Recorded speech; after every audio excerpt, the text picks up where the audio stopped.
इधर पॉज दिखा।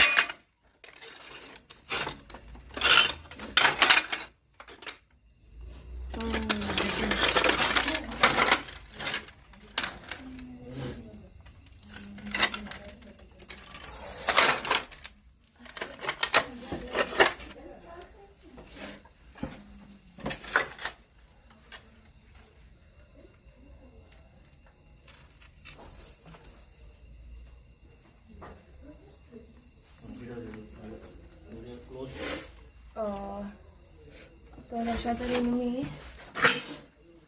थोडं कठीण सिच्युएशन होतं आणि जागा बघितलाच तुम्ही, पूर्ण तिथं घरचे होते आणि रसल सर्वर आहे इथं. एकदा अगोदर सुद्धा मी गावावरून आले होते आणि मोठा रसल सर्वर पकडला होता इथं पायऱ्यांकडे. तर थोडा ॲग्रेसिव्ह सुद्धा होता. मग थोडं मला काळजी घेऊन रेस्क्यू करावं लागलं, कारण की बघतच आहे तुम्ही कसा आवाज करायला लागलाय आणि ह्याचा बाईट कधीही मिस होत नाही. रसल स्वॅपर आहे, घोणच म्हणतात ह्याला. आणि तुम्ही व्हिडिओज तरी बघितलाच असशीला की हा कसा अटॅक करतो. तर मी थोडंसं काळजी घेऊन ह्याला पकडायला ट्राय केलं, कारण की मला सुद्धा रिस्क घ्यायची नव्हती. पण रिस्क घेऊनच असं काम पकडल्यासारखं झालं तो.